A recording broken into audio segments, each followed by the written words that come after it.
thank you very much for receiving me, Ambassador and Chair.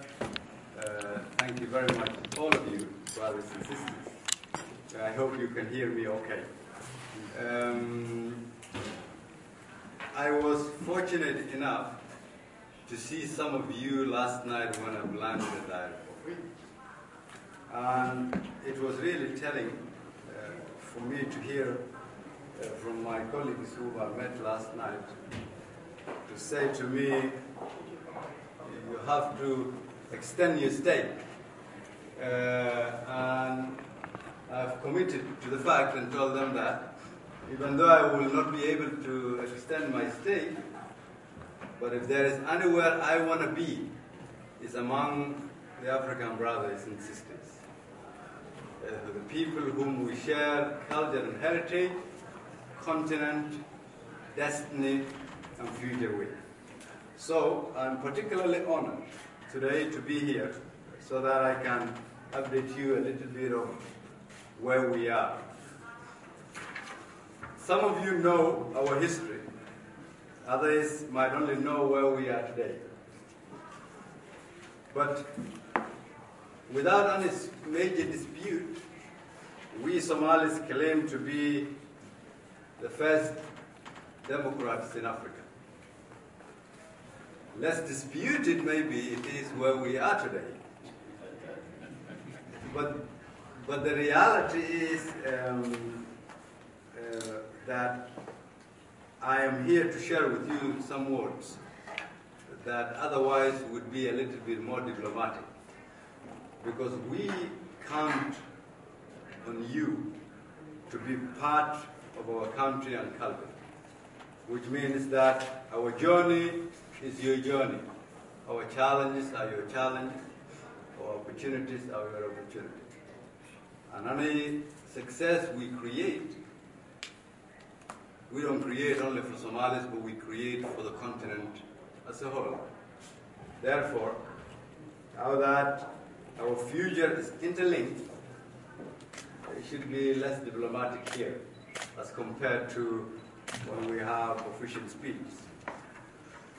We live in a world where competition is increasing, where human capital is absolutely critical, where our continent needs to uphold its strong African and Pan-Africanism in order for us to compete.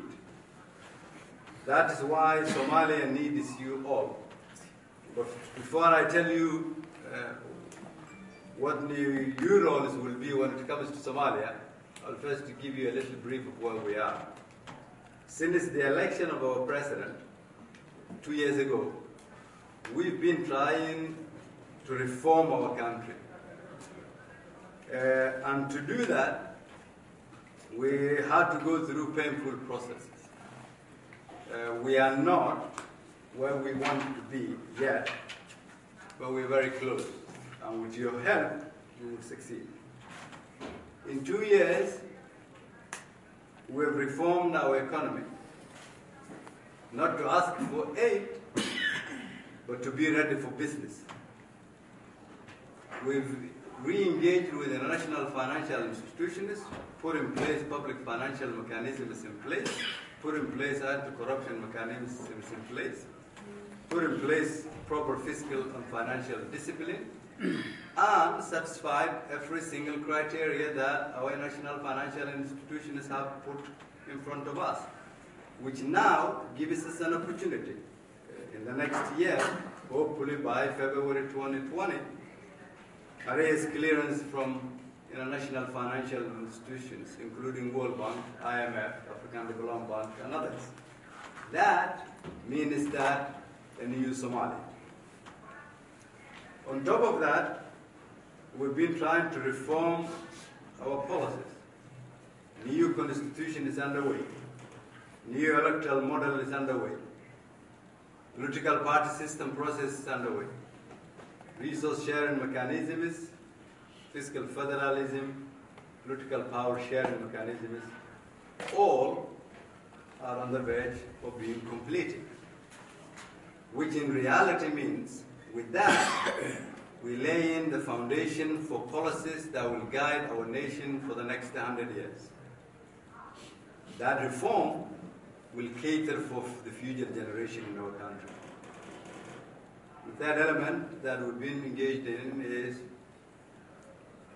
because of you, your respective African countries, those of you whom your brave men and women in uniform are serving our country under the banner of AMISOM, you have done what history will be called the best African mission the world ever known.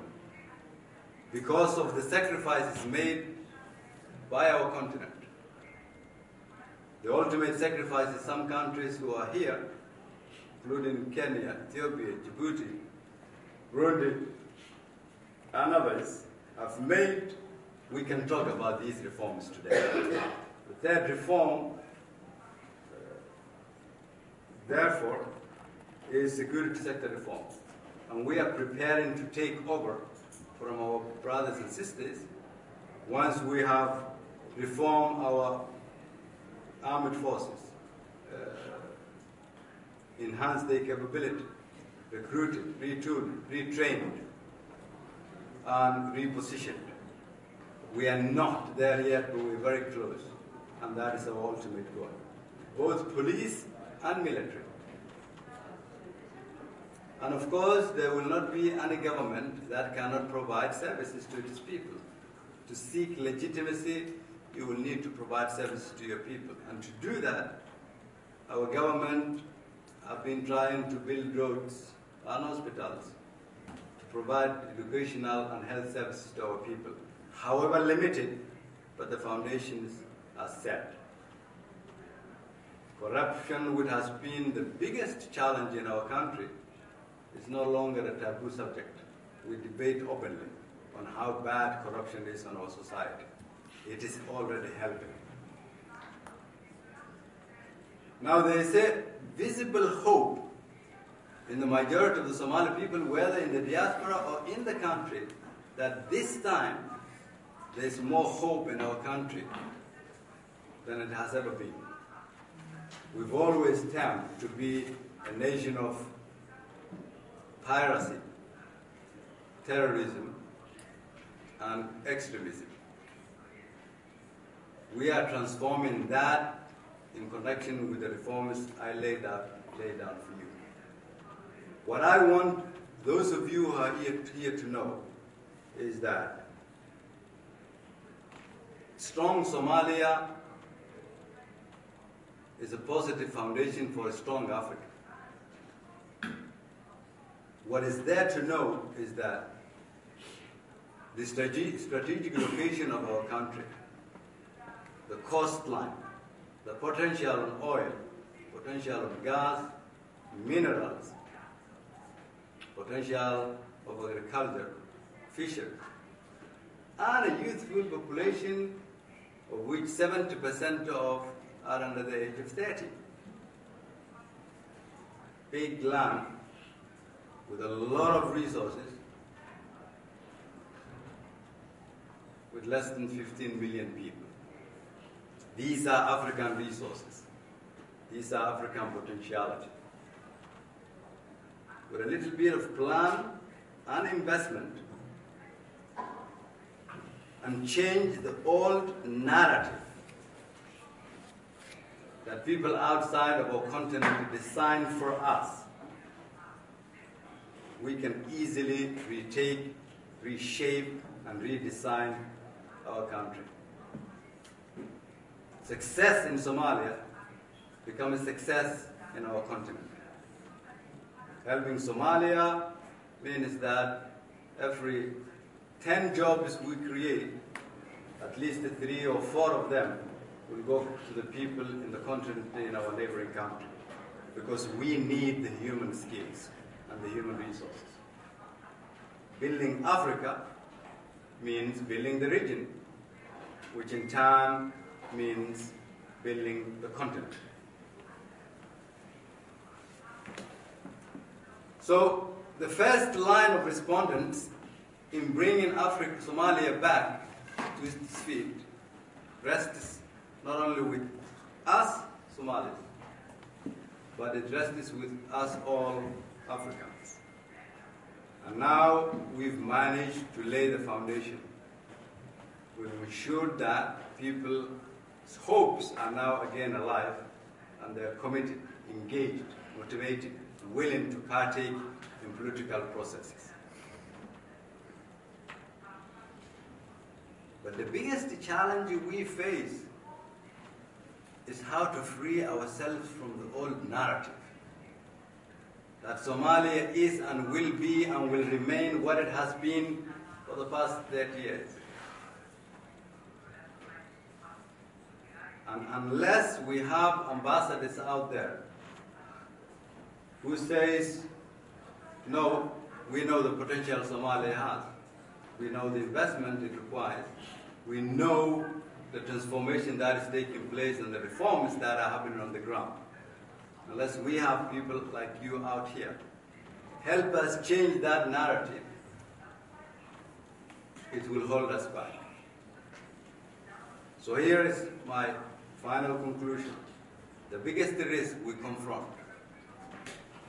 is how to define or redefine that old narrative.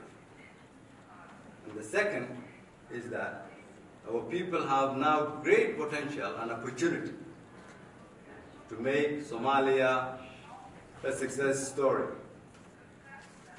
Not being able to utilize that opportunity or dashing that hope again once more in front of the Somali people is also the biggest risk we confront. I address you as a Prime Minister of functioning Somalia, not a failed state, as they would claim from time to time. I address you as the Prime Minister of a Somalia with a lot of prospects, not a nation in despair, as you would hear from time to time. And I address you as a Prime Minister who is seeking the support of those who want to do business with our country in the future, not anyone who wants to discuss with support in terms of aid. A nation that contributes to the African pride is waiting for your help. Thank you very much for that, your attention. Bismillah ar-Rahman ar-Rahim. Your Highness, Sheikh Musa bin Nasser, Excellencies, distinguished guests, ladies and gentlemen, I'm glad to join you today to attend this important event organized by Silatec on empowering youth, transforming societies. I would like to begin by congratulating Silatec, its patron and founder, Her Highness Sheikh Musa bin Nasser. We congratulate you and your team today on 10 years of working to spread opportunities to youth and women across the Middle East and Africa. We are grateful for the services and the support you've been rendering to our people. We are cognizant of the work you are doing around the globe, and more notably in my own country, Somalia. We are particularly grateful for the partnership we've built together in the last 6 years, which has generated jobs, improved the lives of thousands of our citizens, and more importantly, inspired hope. Excellencies, ladies and gentlemen, today's theme is telling. I come from the Muslim world and the sub-Saharan Africa, where the majority of the people are the youth. 70% of our population are people under the age of 30 years. The abundance of the youth can be viewed both positively and negatively. Equipped with entrepreneurial skills and opportunities, the youth can be the backbone of economic growth. Unemployed and destitute, the youth can be a cause for instability and conflict. Today, I want to focus on the potential and the possibility of the youth in states, economies, and societies. In the history of my own country, as the name of the nationalist movement party reveals, the Somali Youth League, the youth were at the center of the independence movement and the post-colonial state-building process. It was the efforts of the youth of that era that gave us the legacy of being the first democrats in Africa. It is only in our recent history and under the misguided leadership of older generations that the energy and potential of our youth was utilized for clanism and extremist agenda. It is my argument today that revival of Somalia's glorious past and its future depends on its youthful population. It is therefore the responsibility of our generation to help our youth reclaim their hard-earned heritage and give them the opportunity to reshape our nation and their destiny. Excellencies, ladies and gentlemen, today, the prospects of our nation are immense and within reach. And in order for us to create opportunities for our youth, it was necessary for us to begin by undertaking far-reaching state reforms. Reforms that are inclusive, based on fair mechanisms and cater to our people's hopes and aspirations. We therefore impact on an agenda through 4 distinct roadmaps, namely inclusive politics, security and justice, economic recovery, and social and human development roadmap. By structuring our work, we have been able to function more efficiently, coordinate better, and to allocate our resources to Somali priorities. At this critical juncture of our state-building process, the greatest opportunity for Somali's youth is undoubtedly in the process of democratization. As we speak today, we are adopting a new electoral model that will enable a system of one person, one vote, which will pave the way for multi-party democracy. New power-sharing mechanisms, review of our constitution, and resource-sharing mechanisms are almost at the completion stage.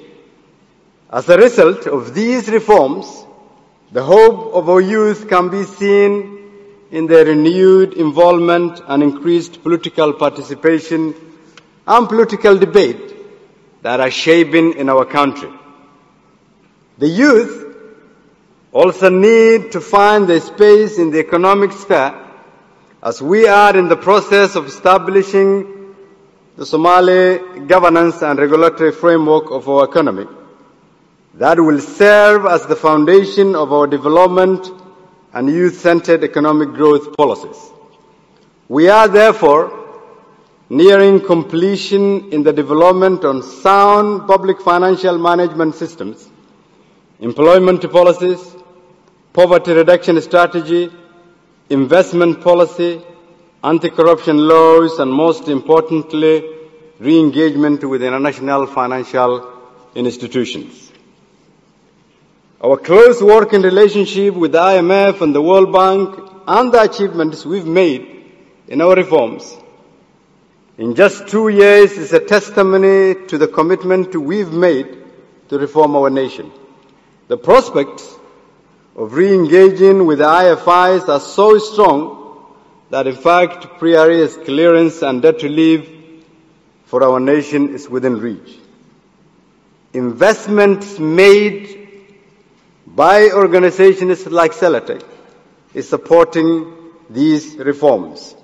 We are also undertaking massive initiatives to reform our public sector at large, focusing on unprecedented security sector reform and civil sector reform.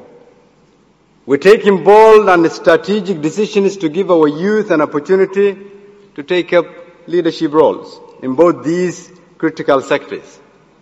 The formation of a new institutions with the youth at the helm will not only empower them but also lay the foundation for healthy state-society relations. Just think about it. With 70% of our population being youth, every policy devised, every company established, every sector invested in, every job created is an investment in the youth in our country. Excellencies, ladies and gentlemen, while the agenda I have laid out will have an impact on the growth and future of our nation, the question I would like the audience to further debate are how can we ensure that the investment we are making does not strengthen the power and the position of the few elite, but rather give an opportunity to the majority who are youth. We further ask the question on how can we change the prevailing narrative that aided the elite and sustained the war economy in fragile states like Somalia. We further ask what kind of innovative policy instruments can post-conflict societies utilize to combat the root causes of terrorism and extremism. Your Highness, ladies and gentlemen, based on the steps we've taken and the experience we've gained in over the past 2 years, our holistic approach in fighting extremism and terrorism is yielding results. It means it needs a holistic approach in fighting terrorism by investing youth. That can be seen through the positive economic growth, social mobilization, far-reaching security sector reform and provision of services, including job creation that benefits the youth. But most importantly, the visible hope and political participation by the youth is the greatest indicator. Your Highness, Excellencies, ladies and gentlemen, the Somali model is if fully supported and invested in, will provide lasting solutions for our country as it is Somali envisioned based on the contextual realities on the ground. This model can also become a shining example that can be replicated elsewhere. It is therefore my hope that all of you here today would become advocates for a new narrative to empower youth and transform societies. Let us best utilize the most valuable resource available in the most complex nations, the youth. Thank you. بسم الله الرحمن الرحيم. السلام عليكم ورحمة الله وبركاته. وزبدي رئيس الوزراء حسن علي خير كسبنا مقالة جنيفا أيام مانتا وحي الشرر يوم فردية لقاتين قدية بدنو كمتيهين قولها حقوق الإنسان وحاسدو كلا ولقل مي وفدق هاي كوميشنر أو هيومن رايتس isagoo ka warbixiyay Soomaaliya xaaladda ay ku sugan tahay horumarka laga gaaray dhinacyo badan taabanay wuxuu ka jeediyay hadal ka jeediyay golihii xuquuqul insaanka oo Soomaaliya hadda ay ka tahay member wuxuu si tafatiran oo buuxda uga hadlay Soomaaliya waxyaalihii ay soo higsatay waxyaalihii u suurtagalay iyo habka ay ku socotay iyo waxyaalaha horumaray shuruucda badan oo xuquuqul insaanka taabanay la ansixiyay heshiisyada badan oo heshiisyada caalamiga oo la saxeexay runtina waxay ahayd fursad weyn oo ra'iisul wasaaraha ugu warbixiyo guud ahaan Soomaaliya waxyaalaha qabsoomay iyo meelaha ay yani culays ka saaraysa si bulshada ay u horumarto waxa kale oo galabta la qaatay fadhi safiirada wadamada Afrikaanka u fadhiya permanent missionka Geneva waxay ahaayeen safiiro aad u tiro badan dad badan oo waqti badan joogay ka shaqeynayay magaalada Geneva UN la shaqeynayay wuxuu kala hadlay horumarka Soomaaliya ee gaartay dadaalada badan oo socda meelo badan taabanaya waxay u muujiyeen waxay u ahayd farxad inay la kulmaan ra'iisul wasaaraha iyo wafdigiisa oo ay ka dhageystaan warbixin aad iyo aad muhiim u ah Soomaaliya ugu ah wuxuu aad ugu celiyay Afrika in ay tahay muhiim u tahay Soomaaliya in ay noqoto dawlad hore u socoto faa'iidadana ay tahay wadan walba oo Afrikaan ah oo kamid ah wadamada Afrika in horumarka ay u gaaro iyo horu socodka uu ku talaabay ay guul u wada tahay dhammaan wadamada Afrikaanka isagoo gaar ahaan u mahad celinaya wadamada ay askartooda ka joogta AMISOM wadanka Soomaaliya